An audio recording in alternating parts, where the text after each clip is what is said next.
Oi, gente, bom dia! Hoje nós estamos aqui em outro lugar, como vocês perceberam. Não estamos hoje na livraria, estamos em outro ambiente, um ambiente muito especial. E hoje eu estou aqui na Clínica Evolui Kids. Estou com duas convidadas do nosso podcast Pode Ler, né, lá da livraria Infantos Juvenis do Joca. Eu, professora Aline Camilo, estou aqui com a nossa anfitriã da clínica, que é a diretora da clínica, que é a doutora Denise Simões. Ela que é psicóloga, neuropsicóloga e também diretora aqui da Clínica Evolui Kids. E com a nossa amiga e parceira da livraria também, com a gestora e professora Márcia Santana. E estamos aqui hoje para a gente conversar sobre um assunto muito importante e muito debatido, né, hoje em dia, na atualidade. Eu vejo assim que às vezes até divergências, né, de informações acontecem, né? Às vezes por falta de conhecimento, para a gente acreditar muito na questão das mídias e não procurar um recurso correto, né? Que é com a profissional como a Denise, a clínica dela, ou na escola, que existe profissionais também que são aptos, né? Para verem, né, a situação da criança. E hoje nós vamos conversar um pouquinho sobre o autismo. E minha primeira pergunta, e não é pergunta porque aqui é uma conversa descontraída, né, com as minhas colegas aqui hoje, é justamente sobre por que o autismo é chamado de TEA? Então, TEA, que é o transtorno do espectro autista. Houve essa mudança na nomenclatura exatamente para enfatizar a palavra espectro, porque ele é falado de a manifestação de várias maneiras. Cada indivíduo ele vai ter aquelas características que tem que estar descritas no DSM, mas a manifestação dela não é de uma forma singular, ela é de uma forma de diferentes formas. Então, houve essa mudança na nomenclatura. E a gente fala que é o espectro, que é o guarda-chuva. Né? Essa mudança veio com o DSM-5 e em 2013 que houve essa mudança, e ele englobou então outros transtornos do neurodesenvolvimento. Então, antes a gente tinha essa diferenciação do autismo, transtorno global do desenvolvimento, síndrome de Asperger, síndrome de Rett, então todos foram colocados como transtorno do espectro autista. Excluso o síndrome de Rett, que na época não era síndrome, que foi colocado como síndrome, né? Então, é um transtorno do neurodesenvolvimento, não é uma doença, é um transtorno. Então, houve essa mudança exatamente por causa disso. E é bom, doutora Denise, a gente frisar justamente essa última fala sua, né, professora Márcia, que não é uma doença. Porque a gente ainda vê pessoas, né, achando que o autismo é uma doença. E daqui a pouco a gente vai até falar sobre a questão da Semana da Conscientização do Autismo, sobre o que a clínica, né, Evolui Kids, ela promove nessa semana. A Márcia também vai falar sobre a escola também, Castro Alves. E, para a gente deixar claro, o autismo, ele não é uma doença, né? Eu, como professora, a Márcia também sabe disso, às vezes até no nosso meio, né, ainda tem um pouco de dúvidas, né, sobre isso. E, doutora Denise, como que é feito o diagnóstico, né? Por exemplo, uma criança chega a ter aqui a sua clínica, né, com suspeitas, às vezes o pediatra que encaminhou. Como que é feito esse diagnóstico? O diagnóstico é clínico. O que é esse clínico? Então, a criança ela vem, geralmente a porta de entrada ela vai ser um psicólogo ou uma fono, porque a manifestação às vezes vem do atraso da fala. E nós temos escalas, mas o que conta mais exatamente é o quê? É o olhar clínico de um profissional experiente. Porque se eu pegar a escala, só simplesmente a escala, devido a essa variabilidade nos sintomas que são apresentados, nem sempre vai preencher aquela escala nas perguntas. Sim. E aí um olhar mais apurado, principalmente em casos de um autismo nível 1, que a gente fala, que não é que não tenha, é mais fácil, não. A gente tem vários prejuízos no nível 1, só que mais ele então, passa despercebido. É despercebido. mais difícil de... Sim. Nível 1 é mais difícil, então, de conseguir diagnosticar. Sim. Sim. E também meninas, porque a literatura ela mostra que as meninas elas mascaram mais, usa mais a máscara social do que os meninos. Então, o que é principal é ser um profissional experiente na área. Todos nós estamos sujeitos a errar, mesmo assim, né? Mesmo assim, a gente está sujeito a errar, mas a importância é um profissional, dele observar se aquela criança ela vai preencher ali os critérios do diagnóstico, que tem que preencher, né, os 3 critérios que a gente fala, e se ela preencher, é feito o diagnóstico. Então, não é como se para fazer um diagnóstico de uma diabetes, que você vai lá, faz um exame, que tem um marcador ali. Não. Né? Esse diagnóstico ele é clínico. Quando o médico pede uma tomografia, uma ressonância, ele está querendo descartar outras possibilidades, né? Ou um exame genético que pode pedir. Mas o diagnóstico é extremamente clínico. E assim, a idade de um diagnóstico, a gente fala que o quanto antes a gente observar, nem precisa de um diagnóstico. Você observou atrasos ali nessa criança, né?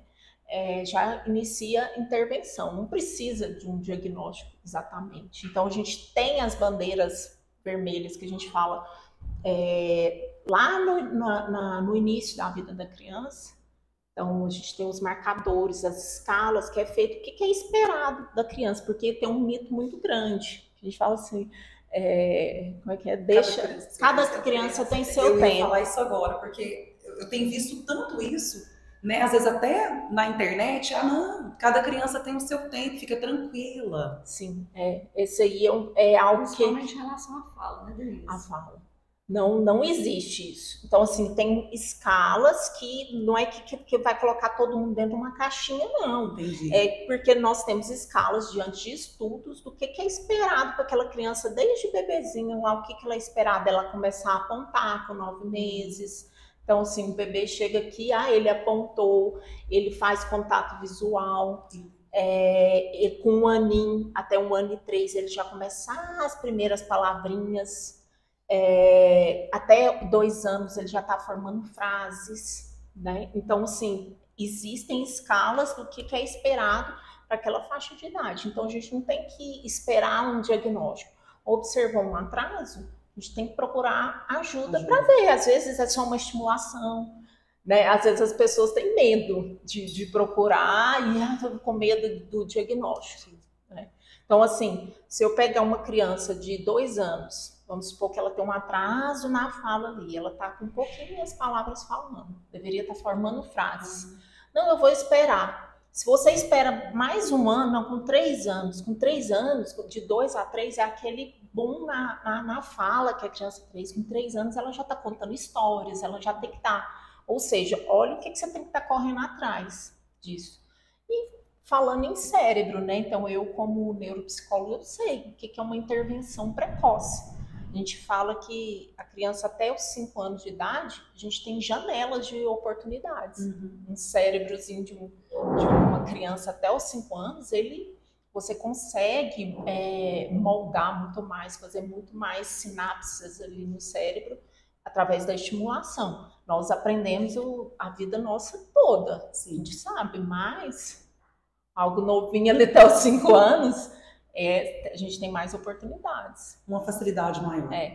E há um tabu muito grande ainda sobre o autismo, né? Sim. Eu vejo que você falou algo muito importante, que eu passei por isso, e vou dar meu exemplo, acho que pela primeira vez eu estou falando sobre isso, até um dia eu pensei de gravar e falar sobre isso. Mas as duas sabem, né, do que eu vou falar, que é a questão mesmo do medo, né? Eu sou mãe de uma criança de 2 anos, e o meu filho, Joaquim, ele teve um atraso na fala. Então, a primeira pessoa que eu procurei foi a doutora Denise, antes mesmo de levar na neuropediatra dele, que hoje é a Maria das Graças Nunes Brasil.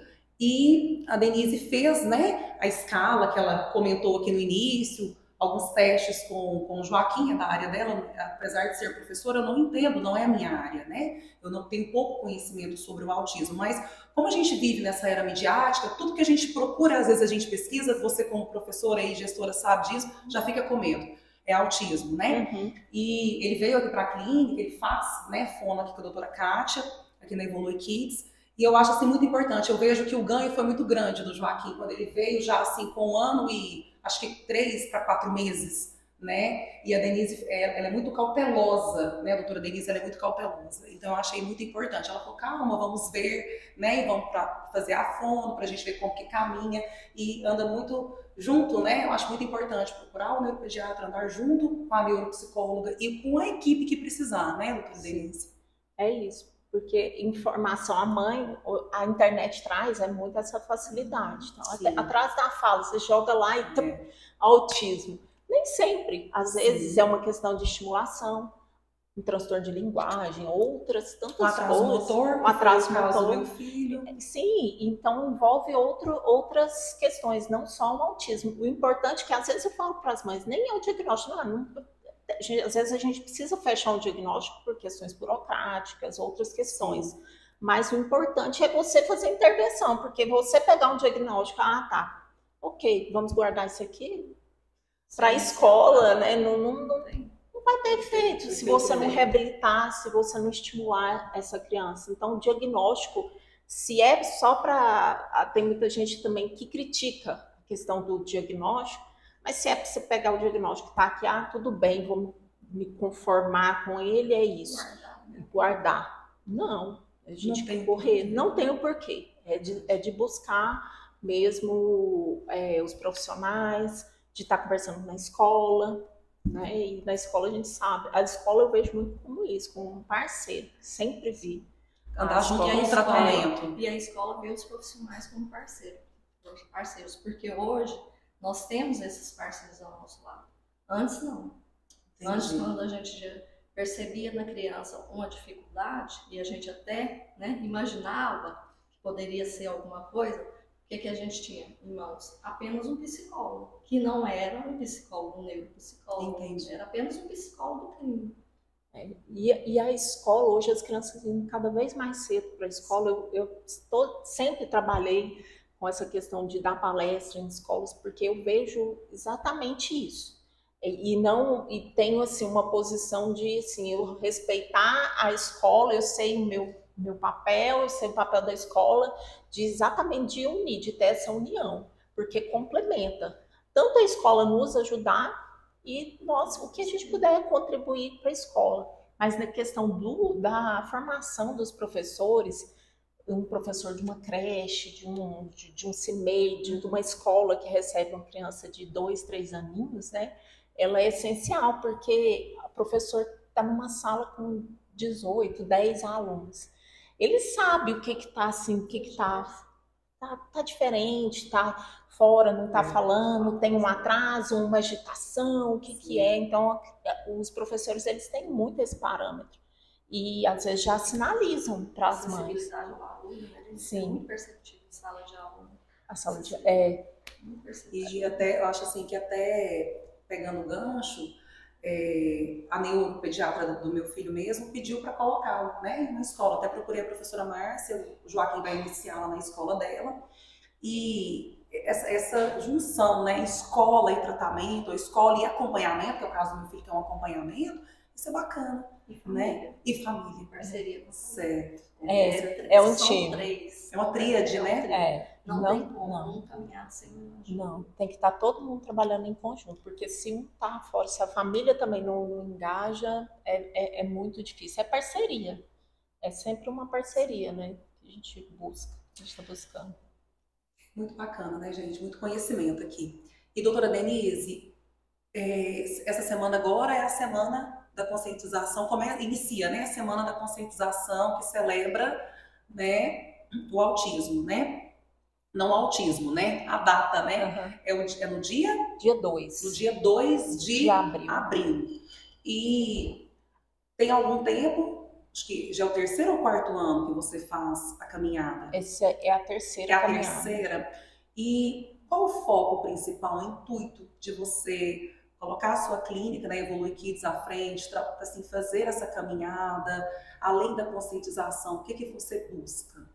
Então, além de ser profissional, eu também sou mãe de 2 dentro do espectro. E nós estamos na nossa terceira edição, né, da caminhada, e o intuito é exatamente esse, de trazer a conscientização, de trazer um barulho para a nossa cidade, de fazer um movimento, de se falar sobre o autismo. E mostrar que o autista ele pode estar em qualquer lugar. É levar a questão da empatia para as pessoas, né? A questão do respeito, então, de saber quanto essas mães são julgadas. Então, nós que estamos dentro da clínica, quanto a gente escuta esse tipo de questão. Ah, eu estou no supermercado, eu estou isso, eu vou numa festa, das pessoas não terem essa compreensão. Eu acredito que melhorou muito. Com certeza. Melhorou bastante, Eu né? acho que sim. Melhorou. Mas quanto mais nós falarmos sobre o autismo, não é para tornar o autismo também, vejo por um outro lado. A gente falar sobre o autismo não é banalizar. Entendi. Porque vira aquele negócio de TikTok. Todo mundo, vi lá uns critérios de diagnóstico. Não, eu tenho TDAH, eu tenho autismo. Isso a gente não pode fazer, porque isso você está banalizando um transtorno que só quem convive com essas pessoas que estão dentro do espectro sabe o prejuízo que é. Então, ao mesmo tempo, a gente não pode banalizar, a gente não pode pegar um critério diagnóstico, porque se a gente pegar um critério que eu vou conversar aqui com você vai ter. Entendi. Né? A gente tem que fechar, porque é muito sério isso. Banaliza. Se a gente banaliza, a gente deixa de trazer direitos para as pessoas que precisam mesmo, para essas mães que lutam. Então, a gente olha assim, quanto o movimento das mães elas são fortes, elas correm atrás dos direitos delas. Quanto assim, essas mães, elas conseguiram buscar esses direitos. Muito assim, são fortes mesmo, guerreiras. Então, a gente, ao mesmo tempo, assim, a questão da caminhada é trazer essa inclusão, é falar sobre autismo, falar sobre respeito, pensar os nossos políticos, pensarem sobre políticas públicas, de como, né, as famílias, elas podem ter também acesso a tratamento, porque nós somos uma clínica particular. Então, quantas crianças não têm tratamento, né, no sistema público, um tratamento de qualidade. Então, não é só sobre isso. Então, quanto mais a gente falar, não pode ser algo também elitizado, porque é um tratamento de alto custo, a gente sabe o custo que tem um tratamento de TEA. São várias terapias. Né? São. É abraçar a causa mesmo, abraçar, não só a causa, abraçar essas mães, né, todas. Porque o acolhimento. O acolhimento, porque quando a gente pensa assim, a gente pensa na mãe, a gente pensa na família, né, que, como você falou, são mães guerreiras, é um movimento de mães e com certeza mães, pais, né, familiares, sim, que às vezes são o tutor da criança, que estão lutando ali pelo direito da criança. E ressaltando que a doutora Denise falou algo muito importante, é uma clínica particular, e eu achei bonito que ela falou, que essa questão das políticas públicas, né, é a conscientização, a mobilização da nossa cidade, também para a gente olhar para os políticos, né? Um olhar, o que você pode fazer para ajudar aquela criança que às vezes está tão afastada, tão isolada, que ela está numa creche, por exemplo, ou numa escola, uma escolinha ali municipal, que ela ainda não teve o diagnóstico e ela, com certeza, às vezes não poderá fazer o tratamento, né? Em uma clínica particular. Então, é sobre tudo isso, e até né? mesmo, voltando para a área da escola, a gente percebe isso. É algo, dentro das escolas, é algo novo. Sim. Então, assim, é algo geral, não é porque em umas é aqui, a gente percebe, os professores, eles ficam perdidos. É uma novidade. É uma novidade, assim, de como sim, tratar, porque dentro de uma faculdade, você vai aprender a dar aula para um típico. O atípico não é tanto. Sim. Então, mesmo quem já está saindo da faculdade agora, não tem. Disciplina. Então, assim, especialização. Sim. Especialização. E esse treinamento dos professores, de ter treinamento dos professores, porque a gente vê dos professores de apoio, não é algo fácil, mas é possível. A internet também, ela tem muita informação gratuita, mas informação boa também, de qualidade. Sim, com certeza. Tem.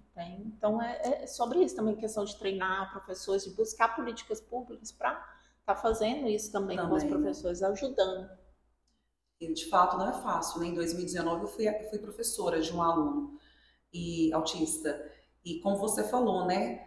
eu não tive essa formação, esse preparo, né, para aquele momento, né? Eu era professora de língua portuguesa, então, assim, para mim foi um desafio muito grande. Um dos desafios da profissão foi, eu tive 2 alunos até hoje autistas e foram 2 desafios que eu enfrentei. Não fáceis, né? Por não ter essa formação de como estar, né, atendendo ele ali em sala de aula de uma maneira, né, diferente, mas claro, sempre incluindo, que eu acho que é o mais importante, né, que é a questão da inclusão, né? Conversa um pouquinho agora com a nossa querida professora, tia Márcia, sobre os desafios enfrentados, não só pelos seus alunos autistas e pelos familiares. Márcia, como que você vê assim no âmbito escolar? Mais pela família, né? Mais pela família. Porque a família, quando ela busca a escola, muitas vezes ela já tem traumas, ela já viveu traumas anteriores, né? Então ela já vem com aquela bagagem, com aquele peso. E é o que a Denise falou. Essas mães são muito guerreiras, os pais são guerreiros, são pessoas que não têm vida social, né?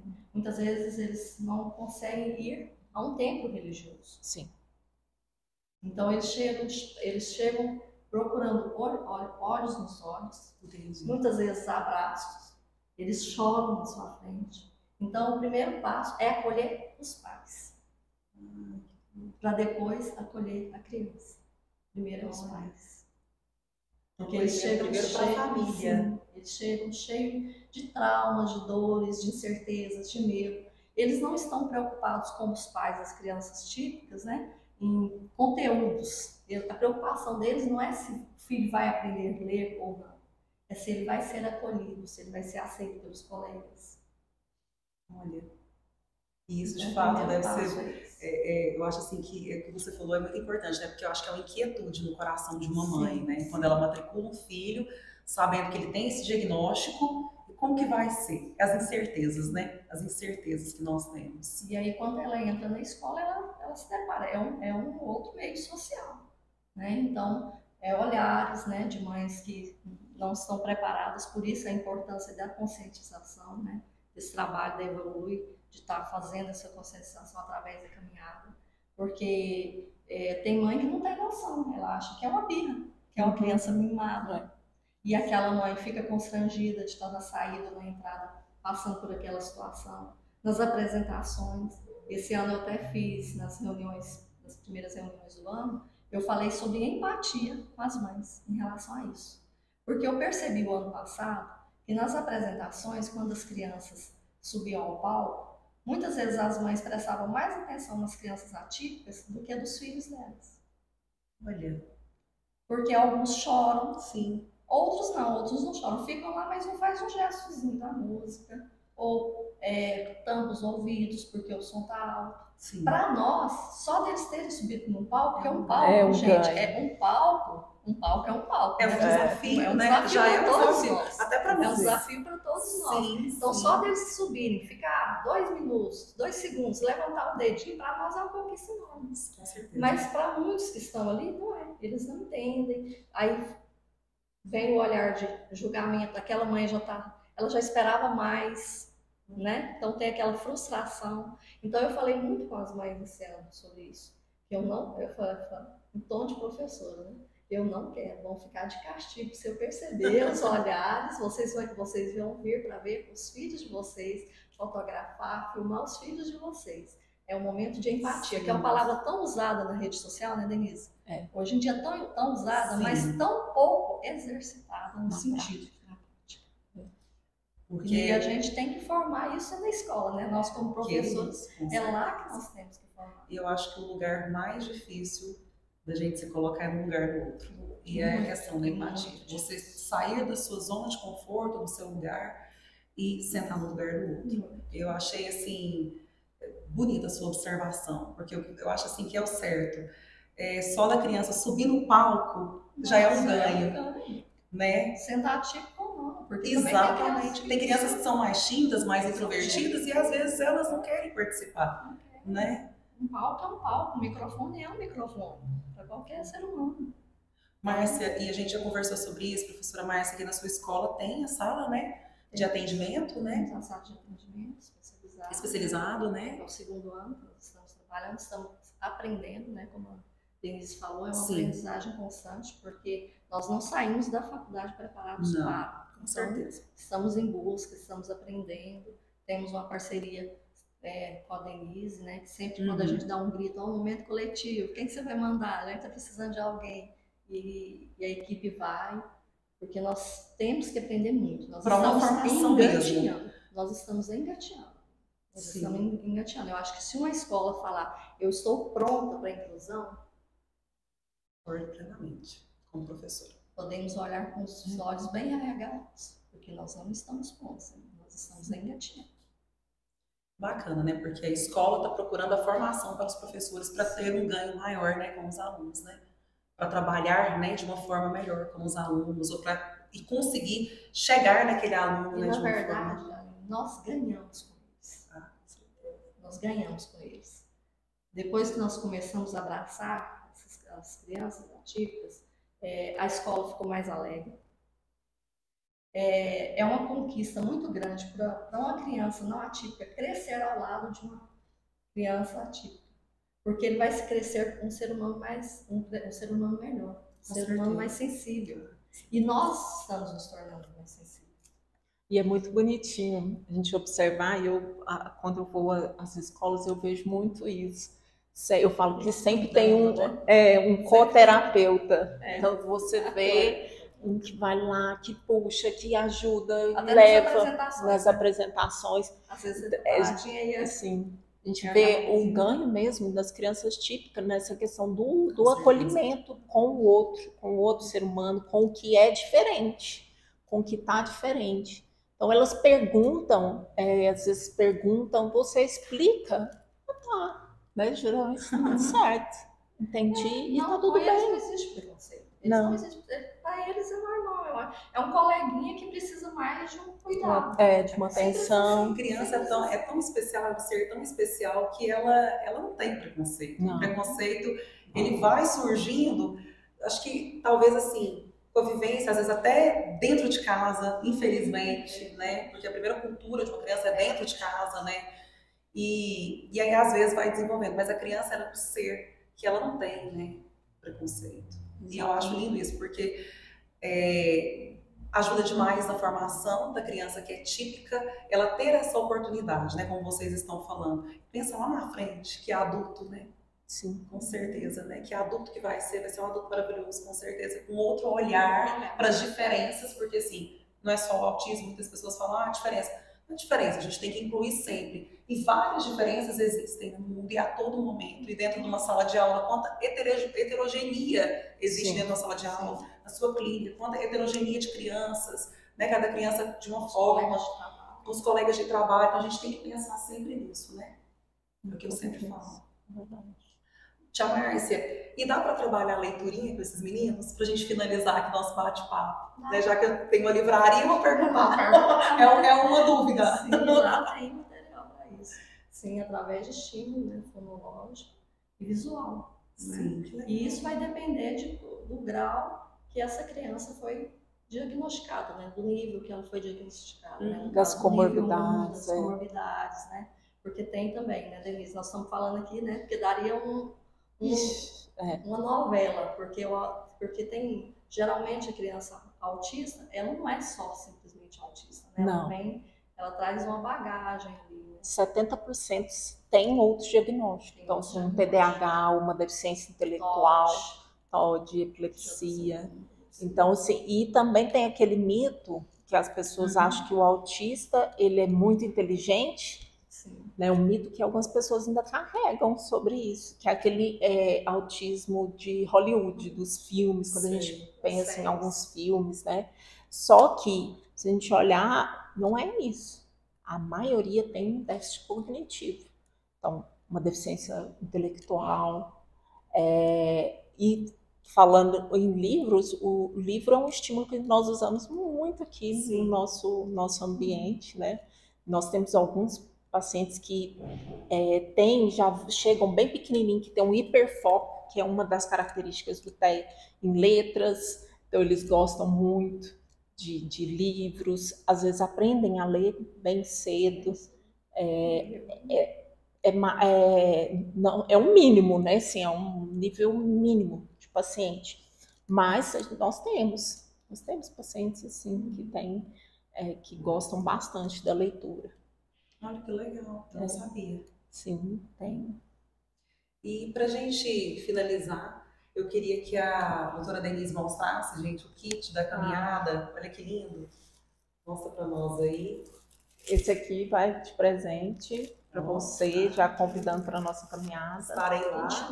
Intimando. Com certeza representando a livraria Infanto Juvenil Livros do Joca. A tia Márcia vai estar lá representando a Escola Castro Alves. Estarei lá com certeza.